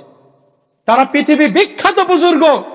নবী সাল্লাল্লাহু আলাইহি ওয়াসাল্লাম বলেছেন, নবী রাসূলরা বাদ দিয়ে সমস্ত পৃথিবীর মানুষের আমল যদি এক পাল্লায় উঠানো হয়, আর আবু বকর রাদিয়াল্লাহু আনহুর আমল নামা যদি এক পাল্লায় উঠানো হয়, আবু বকরেরটা ভারী হয়ে যাবে। সুবহানাল্লাহ। তিনি কি কম বড় বুজুর্গ? তার সময়ে কোন ব্যক্তি তার কাছে গিয়ে হাত জোড় করে বসেছিল? কোন ইতিহাসে আছে বলেন? প্রিয় ভাইরা, ধর্মটা কি হাওয়াই লাড্ডু যে যেই রকম করে মন চায় সেভাবে পালন করলাম? প্রিয় ভাইরা, এই জন্য ইসলাম আপনাকে আমাকে বুঝতে হবে। চাইতে হবে একমাত্র কার কাছে? সুপারিশের কামনা করতে হবে একমাত্র কার কাছে? সাহায্য চাইতে হবে কার কাছে? আল্লাহর কাছে। আপনি পীর সাহেবের কাছে যাবেন ইসলাম শেখার জন্য যাবেন। আমাদের একটু পরে যে আসবে পীর সাহেব, উনি কি শিখাবেন? ইসলাম শিখাবেন। তারা কি শিখায়? ইসলাম শিখায়, কোরআন হাদিস শিখায়, তাই তো? নাকি বলে যে আমার এসে সেজদা দাও? এটা বলে? যেই পীর বলবে আমার কাছে এসে সেজদা দেন, ওটা ভণ্ড পীর। কি পীর? তার কাছে যাওয়া যাবে না, হারাম। আর যে বলবে যে আমি ইসলাম শিক্ষা দিব, কোরআন বলবো আর নবীর হাদিস বলবো, তার থেকে আপনি শিক্ষা দিবেন ইনশাআল্লাহ। কথা বুঝে আসছে? প্রিয় ভাইরা, এবার আসেন, ঈমান ভঙ্গের 2 নাম্বার কারণ হচ্ছে যে আল্লাহকে সন্তুষ্ট করার জন্য আরেকটা মাধ্যম ধরা। কি ধরা? তাহলে ঈমান কি হবে? আপনাদের কি মনে আছে জান্নাতে যাওয়ার একমাত্র উপায় কি থাকা লাগবে? ঈমান থাকা লাগবে। ঈমান ভাঙে কিনা? ঈমান ভাঙে? ভাঙে। আমি আজকের মতো কয়টা বাজে বলুন? আমি আজকের মতো এই 2টা কারণই বললাম যে ঈমানের ক্ষেত্রে। এবার আসেন, জান্নাতে যাওয়ার 2 নম্বর উপায় হচ্ছে আমলে সালেহ। জান্নাতে যাওয়ার 2 নম্বর উপায় কি? মনে আছে? আয়াত মনে আছে? আল্লাহ বলছেন, ইন্নাল্লাযীনা আমানু ওয়া আমিলুস সালিহাতি কানাত লাহুম জান্নাতুল ফিরদাউসি নুজুলা।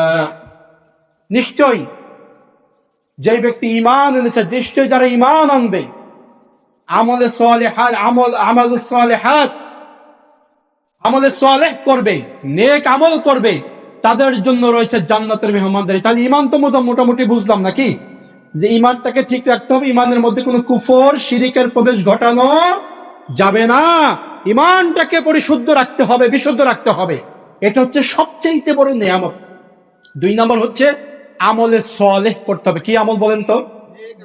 আমলে সালেহ। আমলে সালেহ অর্থ কি? নেক আমল।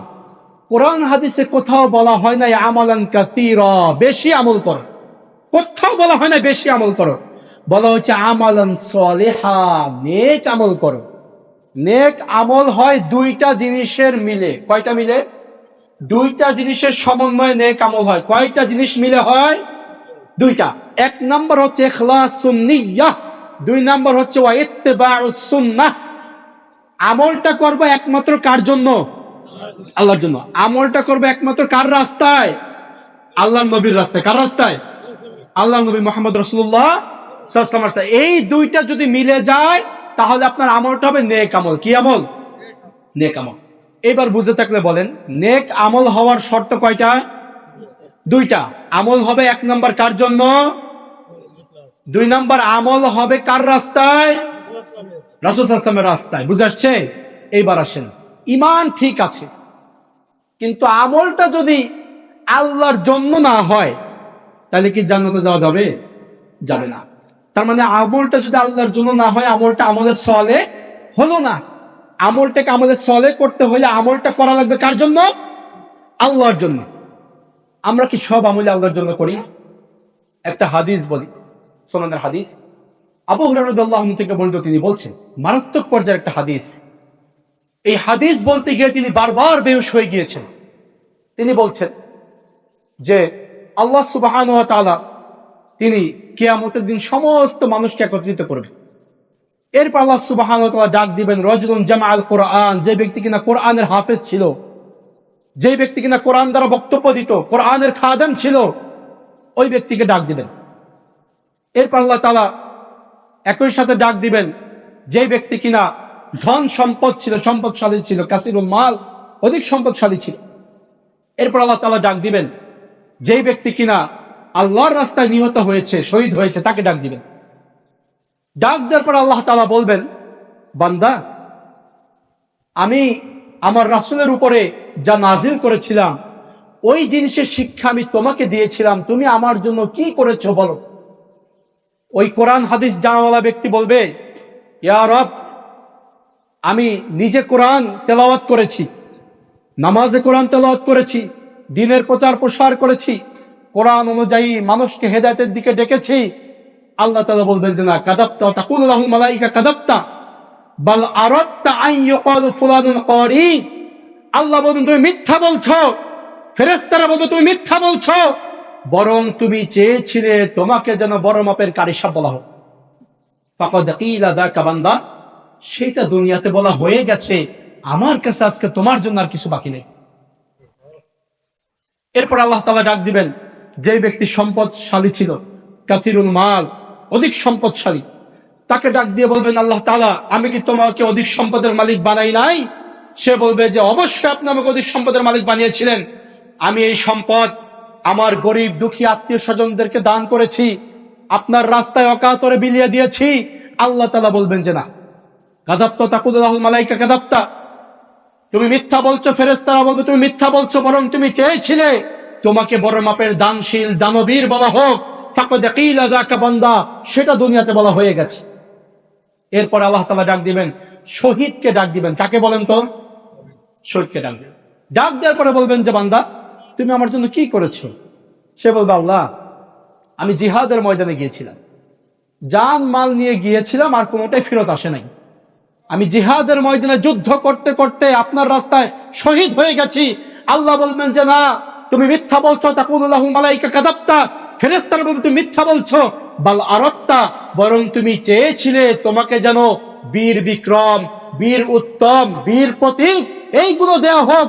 ফাকাদ কিলা যাকা বান্দা, দুনিয়াতে সেইটা বলা হয়ে গেছে, আমার কাছে তোমার জন্য কিছু বাকি নেই। বলেন, শীতের রাত্রে নামাজ পড়া বেশি কষ্ট, না যুদ্ধের ময়দানে গিয়ে কল্লা দেওয়া বেশি কষ্ট? যুদ্ধের ময়দানে যাওয়াটা বেশি কষ্ট। নবী সাল্লাল্লাহু আলাইহি ওয়াসাল্লাম বলছেন, আবু হুরায়রা শোনো শোনো শোনো, এই তিন শ্রেণীর ব্যক্তিকে দিয়ে সর্বপ্রথম আল্লাহ তাআলা জাহান্নাম উদ্বোধন করলেন। এইবার বলেন, এই তিনজনের দোষ কি ছিল? আমল করেছে, কিন্তু আমলটা আল্লাহর জন্য করে নাই। ইখলাসুন নিয়াহ, নিয়তটা আল্লাহর জন্য খালেস হয় নাই। কোরআনের দাওয়াত দিয়েছে, বক্তব্য দিয়েছে, মানুষদেরকে শোনানোর জন্য বক্তব্য দিয়েছে, মানুষের একটু আমার কথায় হাসবে, মানুষ একটু আমার কথায় কান্নাকাটি করবে, মানুষেরা আমার প্রতি একটু আকৃষ্ট হবে, আমার প্রতি মানুষের আকর্ষণ বাড়বে। ওই নিয়তে যদি কেউ দাওয়াত দেয়, ওয়াজ করে, এই বক্তা জান্নাতি না জাহান্নামী। সুতরাং নিয়ত থাকতে হবে একমাত্র কার জন্য? আল্লাহর জন্য। দান করেছে টাকা পয়সা, আল্লাহর জন্য শুধু করে নাই, তাহলে কি এটা আমলে সলেহ হইছে? আমলে সলেহ হওয়ার এক নম্বর শর্ত, আমলটা লাগবে কার জন্য? আল্লাহর জন্য। এইরকম দানশীল আপনার আমার সমাজে আছে কিনা? আছে না ভাই? করোনার সময় দেখেছি 1 বস্তা 25 কেজি চাউল দেয়, 10 জনে মিলে বস্তাটা ধরে 20 জনে মিলে ছবি উঠায়। এটা কি আল্লাহর জন্য দান? আল্লাহর জন্য? আল্লাহর জন্য না। প্রিয় ভাইরা, যারা হজে গিয়েছেন তারা দেখবেন মক্কাতে আপনার ভ্যান ভর্তি, কাবার ভ্যান ভর্তি, পিকআপ ভর্তি বিরিয়ানির প্যাকেট নিয়ে আসে, মালিককে দেখা যায় না। দেখছেন এরকম? শুনছেন দু একজন? আবার মক্কার সামনে দিয়ে, শুধু রমজান মাস নয়, সারা বছর ব্যাপী মক্কার সামনে যতগুলো ফাস্টফুডের দোকান আছে, এই যে ফাস্টফুডের বার্গার, শর্মা, জুস খাই না এগুলা, এই যত ফাস্টফুডের দোকান আছে সমস্ত দোকানেই সৌদি আরবের বড় বড় ধনীরা গিয়ে বলে আসে যে 2 মাসের যা বিল হয় আমি দিয়ে দেব, তুমি মানুষকে ফ্রি খাওয়াও। যে দান করে, দানশীলকে আর দেখা যায় না। আর আমাদের সমাজে 10টা টাকা কেউ জুম্মার দিন মসজিদে দিলে ডানে বামে তাকায়, দেখি কেউ আমরা দেখতেছি কিনা, এই যে আমি দেখো দেখো 10 টাকা দিলাম। এইরকম 2-1 আমরা আছি কিনা ভাই? রাতের বেলায় তাহাজ্জুদ নামাজ পড়ে, সকালবেলায় চায়ের দোকানে গিয়ে গল্প করে বলে পাশের বাড়িতে ওই পুকুরটাতে খুব মাছ লাফালাফি করে। পাশের বাড়ি আরেকজন আমার বলে, তুমি কেমনে বুঝলা মাছ লাফায়? বলে, যারে মিয়া তোমরা তো ঘুমাও, আমরা তো একটু তাহাজ্জুদ পড়ি, মানে বুঝাই আমি তাহাজ্জুদ বুঝার। এটা কার জন্য আমল? লোক দেখানো আমল। কার জন্য আমল? লোক দেখানো আমল। আল্লাহর জন্য আমল এটা হয় নাই। এইরকম অনেক ব্যক্তি আছে, রুকু দিয়েছে, রুকু দেওয়ার পরে পাশে যদি আরেকজন লোক আসে, বোঝা যায় না? বোঝা যায়। তখন সুবহান রাব্বিল আযীম 5 বারের জায়গায় 15 বার পড়ে, যাতে বোঝে আমি একটা বড় বুজুর্গ ব্যক্তি। এই রকমের রোগ আপনার আমার ভিতর দুইটা আছে কিনা? প্রিয় ভাইরা, যদি লোক দেখানোর জন্য আমল করেন, আল্লাহর জন্য যদি আমল না হয়, তাহলে কিন্তু এটা আমলে সলে হবে না, আপনার কিন্তু ইবাদত কবুল হবে না। বুঝে আসছে? তাহলে ইবাদত হবে একমাত্র কার জন্য? আল্লাহ তাআলা বলছেন, قل إن صلاتي ونسكي ومحياي ومماتي لله رب العالمين। হে নবী, আপনি বলেন, আমার সালাত, আমার যত কোরবানি, আমার জীবন, আমার মৃত্যু একমাত্র কার জন্য? আল্লাহর জন্য। বাঁচবো কার জন্য? মরবো কার জন্য? ইবাদত করবো কার জন্য? আচ্ছা বলেন, লোক দেখানো ইবাদত করলে মানুষ কি কোনো পুরস্কার দিতে পারে? আমার ইবাদতের বিনিময় পুরস্কার দেওয়ার মালিক কে? তাইলে ইবাদতটা করতে হবে কার জন্য? যদি আল্লাহর জন্য ইবাদতটা আপনি করেন, তাহলে আপনি আমল সালেহ করলেন, নেক আমল করলেন।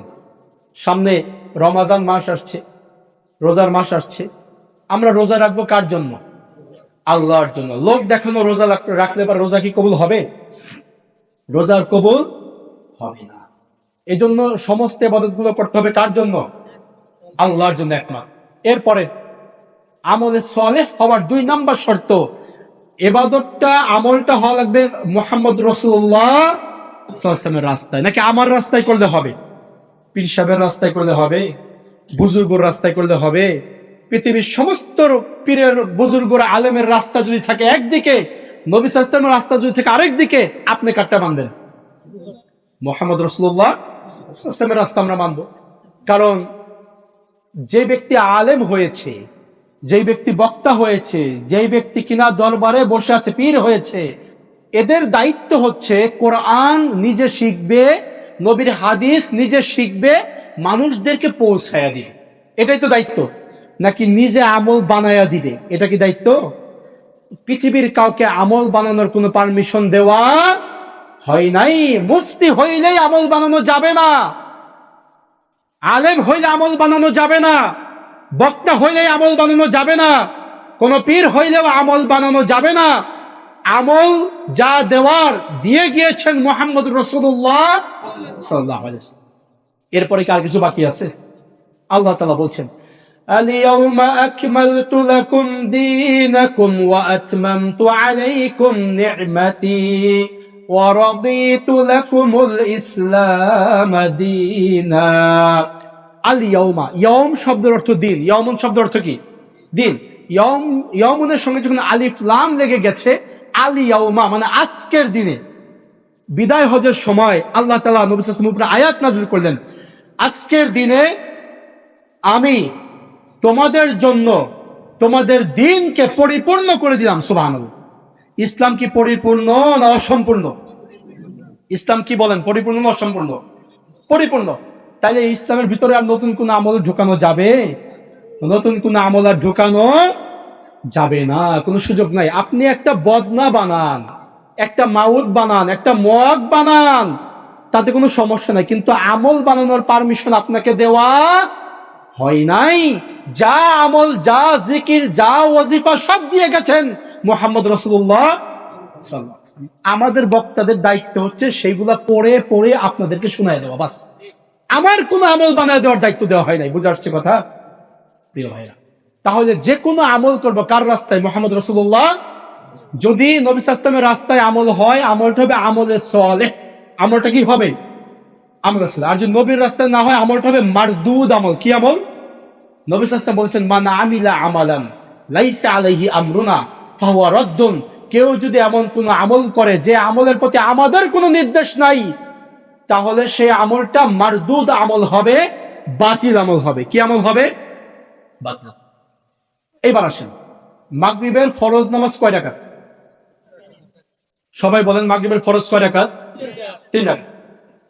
কেউ যদি একটা রাকাত বেশি পড়ে, সওয়াব কি একটু বাড়বে? কেন নামাজ হবে না? কারণ এই আমলটা মুহাম্মদ রাসূলুল্লাহ সাল্লাল্লাহু আলাইহি ওয়াসাল্লামের তরিকা অনুযায়ী হয় নাই। নবী সাল্লাল্লাহু আলাইহি ওয়াসাল্লামের তরিকা অনুযায়ী যদি না হয়, তাহলে তার পুরো সালাতটাই কি হবে? বাতিল হয়ে যাবে। এবার আসেন, রমাজান মাস আসছে সামনে, ইফতার করতে হয় কখন বলেন তো? সূর্যাস্তের সঙ্গে। ইদা আকবালাল লাইলু মিন হাহুনা ওয়া আদবারান নাহারু মিন হাহুনা ওয়া গরাবাতিশ শামস ফাকাদ আফতারা সাইম। যখন রাত ওই দিক থেকে চলে আসে, দিন এই দিক থেকে শেষ হয়ে যায়, সূর্যাস্ত হয়, তখন হচ্ছে একজন রোজাদারের জন্য ইফতারের সময়।